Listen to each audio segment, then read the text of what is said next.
extremely well this evening. Thank you so much for joining me once again for tonight's scary stories. Now, tonight's stories are going to be a little bit different. I am going to start out with some traditional creepy encounters like you know and love. But the last two stories are going to be more like creepy unsolved mysteries. So, with that being said, and without further ado, let's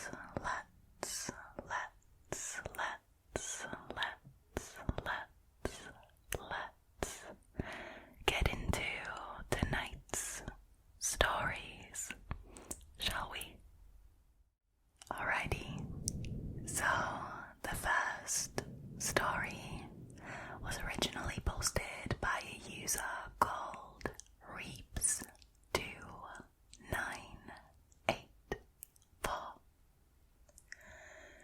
Their story is called Fuel Station Freak. A couple of years back, I was coming home from a gig in Cambridge, England. Now, I didn't have enough fuel to get home, so of course I pull into a petrol station. I'm pressing the pump, but I'm getting no response from the shop, and I can't see an assistant on the other side of the window. Now, by this time, it's 2 a.m. and the shop isn't open. You have to pay through the hole in the window, etc., etc. Anyway, I'm standing there like a lemon, and nothing's happening, so I approach the night window and bang on it. Still nothing. Nobody's there. Just then, I hear a shuffle behind me and a deranged, breathy giggle. As I spin around, there he is, the strangest, most peculiar looking guy that I've ever seen. A wide-eyed, scruffy, hooded man on all fours in a crawl position, head cocked up, glaring at me with a menacing, snarling, saliva-laced grin. Now, I back away slowly, just assessing the situation. Is he just a nutter that's escaped from an asylum, or is he a sinister a-hole that gets a thrill out of scaring people? Now, as I back away, he slowly moves sideways, whilst giggling and wheezing at the same time. There's dribble around his mouth and chin. This is so disturbing. Our glares are locked on each other, and I'm preparing to run up and boot him in the chops. Just then, the shop attendant appears from hiding under the counter, and she puts a sign against the window saying, "Police have been called." Now, this is enough to get the lunatic's attention, and he slowly rises to a hunched, standing position and just stares, still smiling, at the window and the makeshift sign. This gives me enough time to run and jump in my motor. I get in and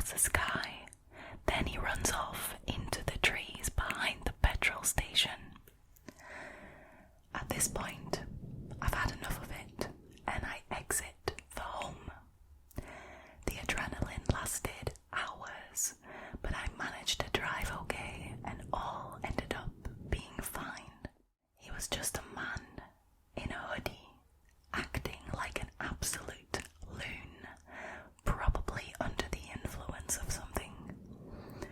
But nevertheless, it was extremely creepy.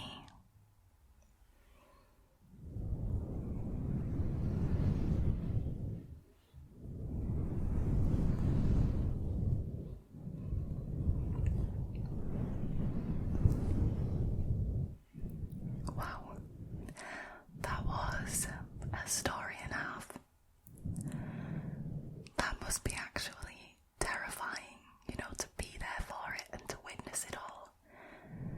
The way this person, the original poster, described the man in the hoodie was, to me at least, like he had just escaped from the Hills of Eyes or something like that. It's mental. I'm glad that the OP didn't get hurt, or, the guy who was behind the shop window didn't get hurt. But that must have been absolutely terrifying. Like he said, I think the most logical explanation is that the guy in the hoodie was under the influence of something. But still, to see somebody on all fours, just creepily smiling at you, and I've said it before and I'll say it again, something about, creepy and unnatural smiling just really gives me the chills more than anything else. So he also said that he was salivating, and oh god, that is, what that is? That is nightmare fuel, is what that is. So, wow.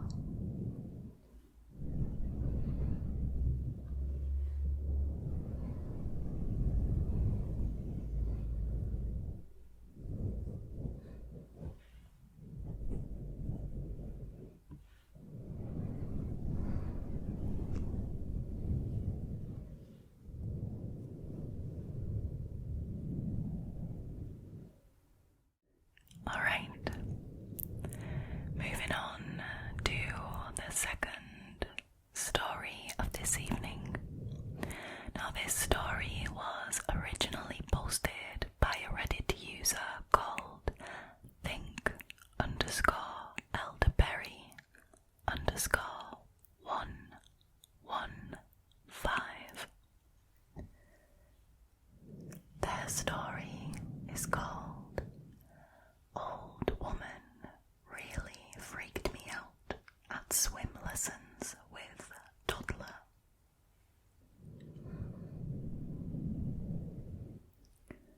We have been going to a local pool for about 6 weeks for swimming lessons.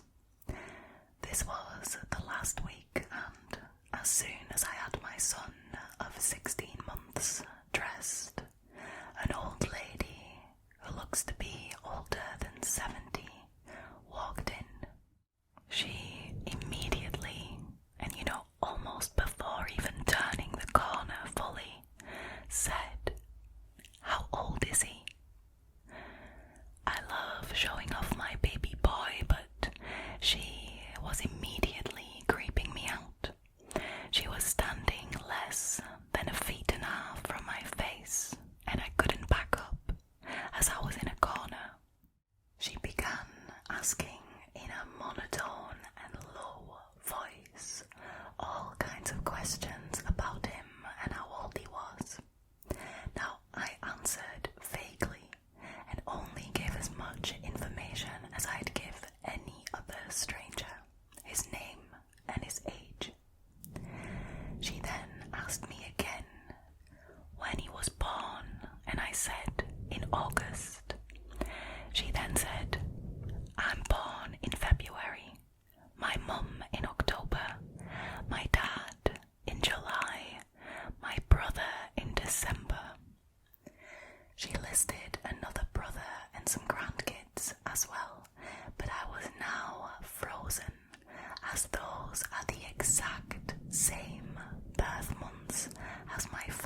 and she says in a dull, creepy voice, "I'm sorry. I just want to take him and go." Now, I don't respond to this. At this point, I was starting to get my son's clothes wet because I'm in my bathing suit holding him freshly dressed. So I'm getting a little antsy and also freaked out by what is happening. She looks at me and says in a monotone but slightly annoyed voice, "I'm bothering you, aren't I?" I start to say, no, I just need to get dressed. And she cuts me off and begins to ask about my son's eye colour. I start to say that they are blue, and she again cuts me off and asks what colour mine are. I then again start to say blue, and she reaches to my face and uses her fingers to open my eye. What? Then she agrees they are in fact blue and looks back at my son. She doesn't touch him, thankfully, but says they are blue. Just be happy they are not black, and gives a monotone, creepy laugh. All in all, she made me extremely uncomfortable. My son wasn't in danger, and I'm the most passive person in the world. I wasn't sure what to make of her at the time, so I remained as friendly as possible, but stopped adding anything to the conversation after she rattled off her family's birthdays that are the exact same as my family's. I don't know what to make of any of this.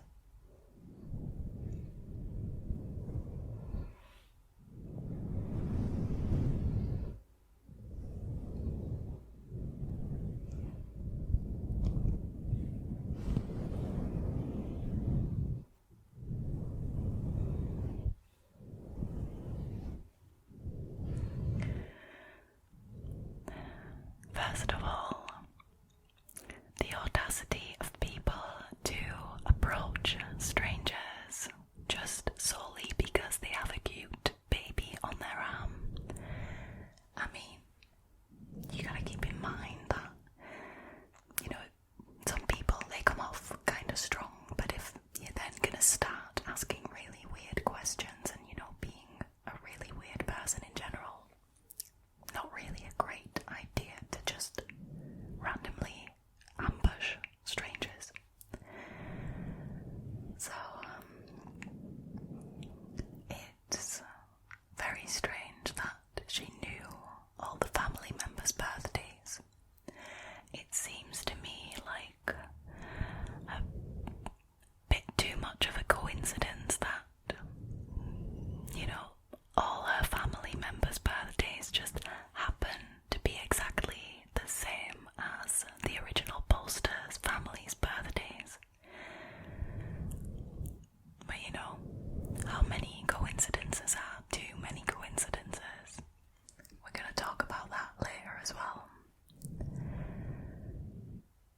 Also, the audacity that this woman had for approaching her and asking creepy questions was multiplied by 1,000 when she actually used her own phalanges to open this woman's eye. That is wild, especially because, COVID and all, you don't touch strangers' eyes, not in any situation, and especially not during pandemics. This is just wild. This story was such a wild ride.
unsolved mystery, and a creepy one at that. So, this story was posted by a user called B. McElroy 620. Their story is called "I think the guy at my door wasn't who he appeared to be." So, yesterday, a man came to our door with a badge and questions, thinking I was a girl who disappeared 2 years ago. The more we piece it together, the more questions we have. I know it's a long post, but I promise it's necessary to cover all of the weirdness. So, for background context, my boyfriend and I moved into this apartment almost exactly 2 years ago. We came and toured the place and met the previous tenant. She was a little older than us, quiet, but she seemed normal. We fell in love with the place and we asked her, "Is there anything we should know? Any issues or reasons why you're leaving?"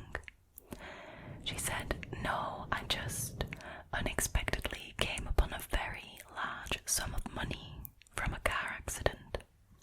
So I'm breaking the lease and finding something better." Now, this wasn't really a red flag for us.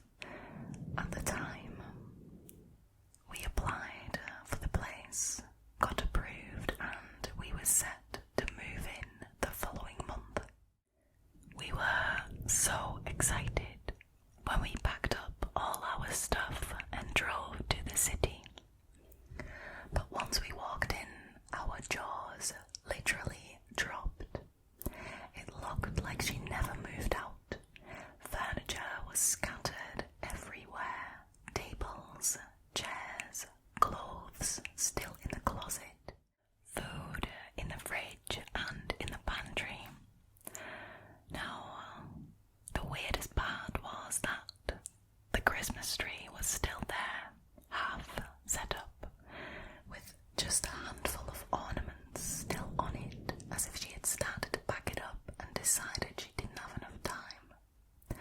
I should mention that she did take probably half of her stuff, the TV, the bed, the dresses, etc.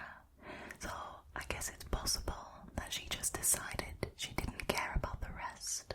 Can't jump to conclusions. Now, when I saw this, I was livid. Not just at her, but at a landlord who didn't even check the condition of the apartment we were moving into. He attempted to call and sent a number of texts with no reply. We eventually accepted defeat and spent hours and mumbled a number of profanities moving all of her stuff. We stacked it all up, waiting to hear from her. After a few days, we got sick of working around it and tossed it out for street freebies. I kept making jokes the whole time in an attempt to lighten the mood. She must have been on the run. We better make sure we check the vents thoroughly. We didn't think much of it after that. We settled in eventually, and the only time it was ever brought up was as a funny story to tell at parties. Hey, remember when the girl came up on some mysterious sum of money, skipped town, and left us to clean up the evidence? Good times. Obviously completely joking. Until yesterday, 2 years later, when we get a knock on the door.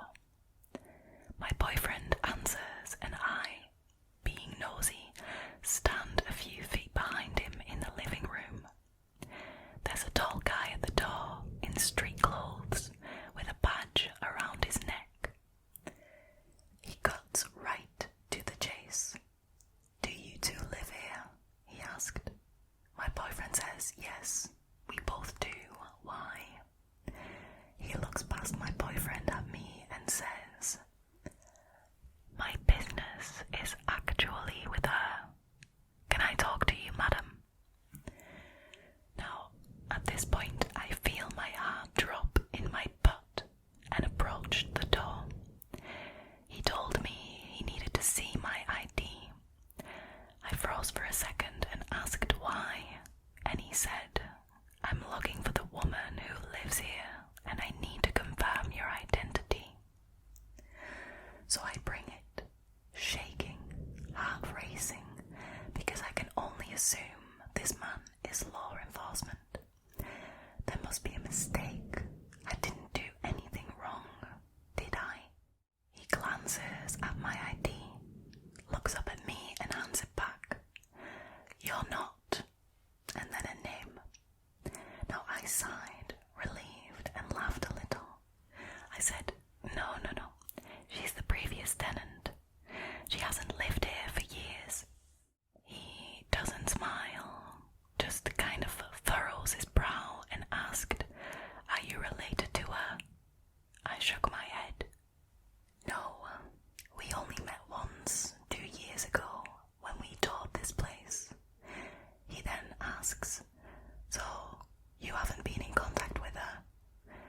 And I repeat myself, "No, I'm sorry. All we know is we still get a ton of her mail." "Well, that makes sense," he said. "She disappeared. Probably been in hiding for 2 years. This is the last known address." He pulls out his phone. "Can I get your landlord's number?" I provide it and apologize because I can't remember his last name. He doesn't care. "I don't want all that. It doesn't matter." He punches the number in, nods, and leaves. Now later that night, we're talking to friends and family, and they asked us if he had mentioned if we should be concerned for our safety. After all, we were living in the apartment of a missing girl who might have committed a crime. We considered this and thought maybe it would be smart to give him a call. Then we realized he never gave us a number. In fact, he never even gave us a name. He never showed credentials or said who he worked for, never took my name or my statement. We just assumed that he was law enforcement because of the badge. Then we start realizing how completely strange the entire interaction was. In hindsight, the whole thing started to feel very, very off. We considered that maybe he was a private investigator, but I didn't think they just walk up to the door like that. Bounty hunter was a possibility, but bounty hunters don't have badges, according to Google at least. And in the city we live in, cops are required to identify themselves. So who the heck was this guy at our door? I have a lot of theories, and every single one sounds like a true crime story. We reached out to the landlord, and 24 hours later, no one called him or followed up. We can't find anything about the previous tenant, no public records, articles. Her Facebook hasn't been touched in, drumroll, 2 years. As far as we know, no one reported her missing, and we can't find any warrants for her either. Now, maybe I watch too much television. Maybe I'm paranoid, but nothing adds up. I wonder if this man could have been following me or watching us for some time, thinking I was the girl who disappeared. From afar, I guess it's possible. We're both similar height and build, petite, close in age, dark brown hair and blue eyes. I wouldn't exactly say we were twins, but on paper I can see how I would fit her description. It creeps me out, thinking someone could have been watching me. The whole thing just kind of rubs me the wrong way. The pieces don't fit. The story is just creepy.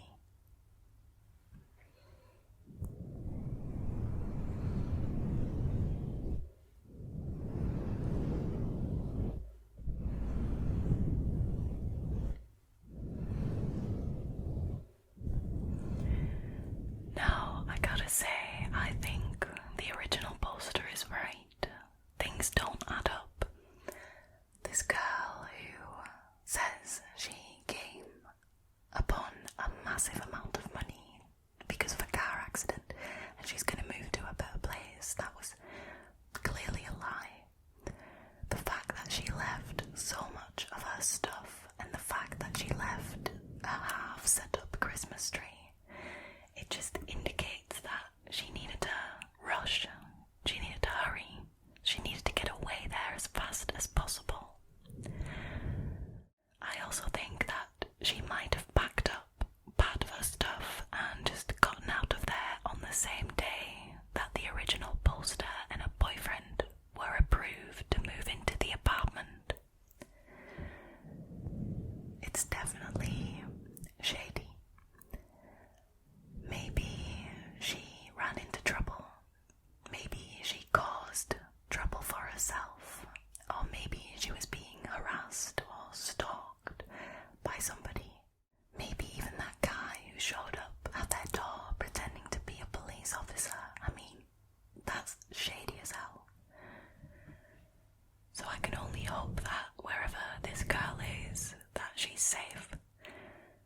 I mean, there's almost no doubt in my mind that she ran from something. And, the reason why she ran, we can only guess at.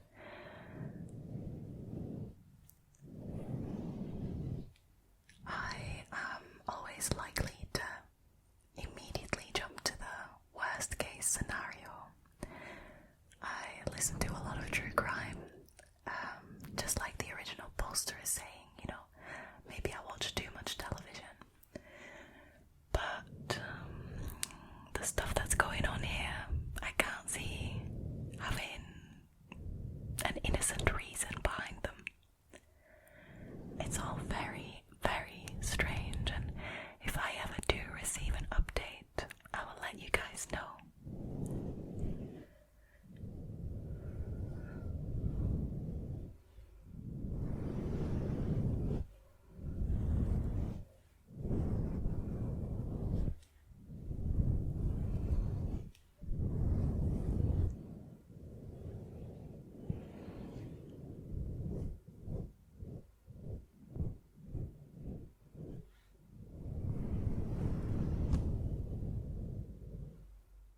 So, the next story is actually my own, but I did post it on Reddit, so technically it's a Reddit story. Now, the other day I found a subreddit called Glitch in the Matrix, and I've had something happen to me that's been going on for years, and me and my family joke about it all the time, about it being a glitch in the Matrix. So I'll tell you what happened. This story is called The Glitch That Basically Created a Second Me. When I signed up for university, I went to campus for the first time to make it all official. I waited in line behind all the excited first years to be. When it was my turn, I sat down behind the desk of the woman who was sorting the enrollments.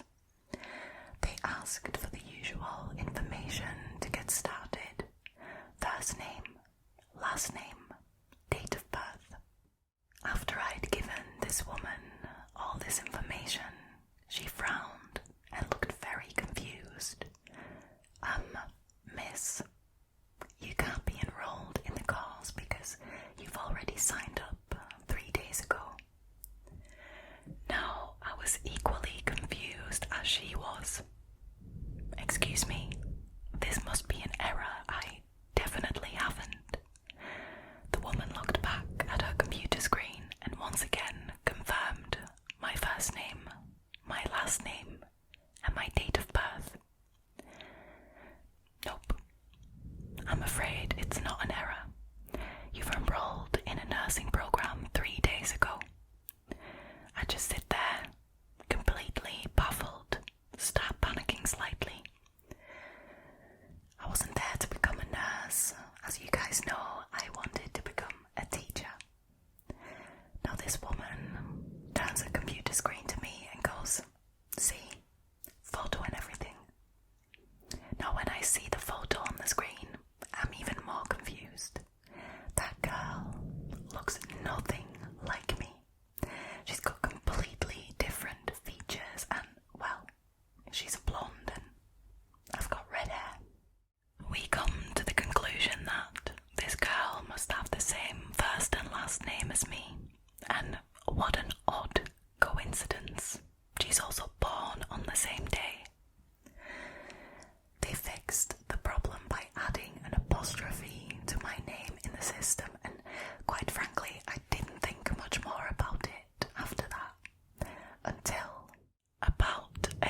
or so later, I started receiving emails, phone calls, letters, bills, all addressed to me, but meant for this mysterious other girl. I got phone calls about lost items, bills from insurance companies, emails from hospital appointments, you name it. Now, naturally, I tried to find this girl on social media to get in touch with her and, make her aware of what's going on. And after loads of searching, she doesn't use her full name on Facebook, I finally managed to find her. This is when I make some creepy discoveries. Not only does she have the same first name, last name, and date of birth as me, but her sister also has the same name as my sister, and her sister's boyfriend has the same first name as my sister's boyfriend. I find out whereabouts she lives, which is only one street away from my previous apartment, and I find out she scheduled a hospital appointment for a health issue that I also have. At this point, I've tried reaching out to her on multiple occasions to no avail. I just can't seem to get in touch with this girl, and the instances of mistaken identity just keep piling up. Seriously considering changing my name at this point.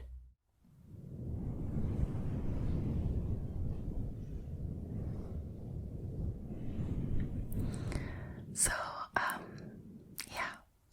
this has been going on for quite some years, and it's very annoying because, like I said, I've been receiving emails for hospital appointments that I didn't make. Then I have to phone up and explain the whole situation.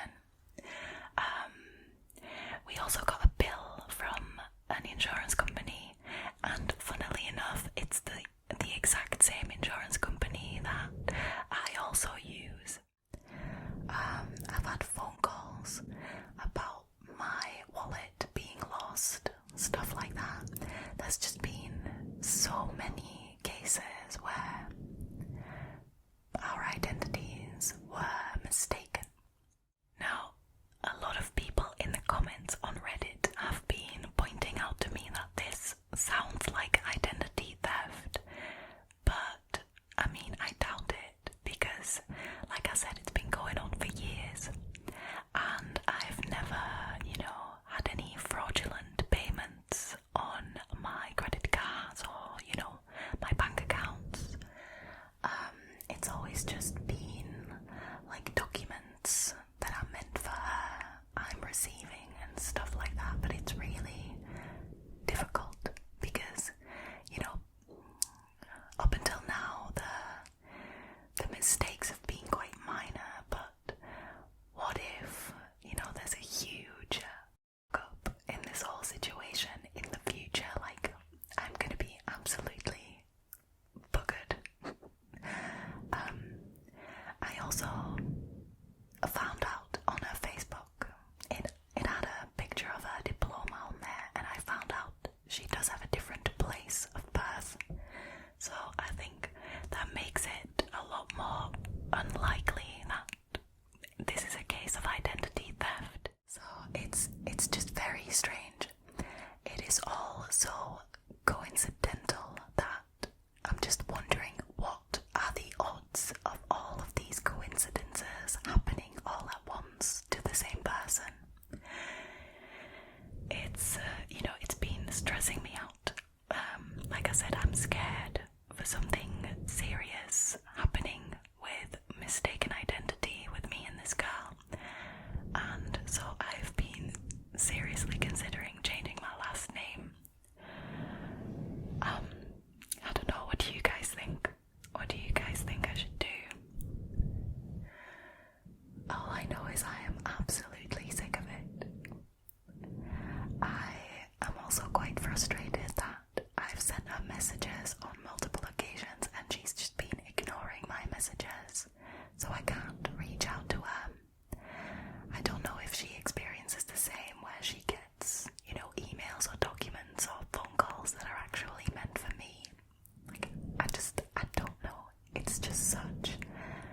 such a weird thing that's happened to me, and it seems just too coincidental, personally. Alright.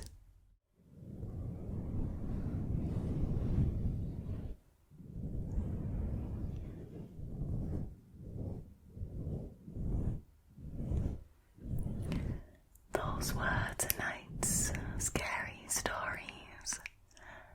Thank you guys so much once again for joining me again this evening. I hope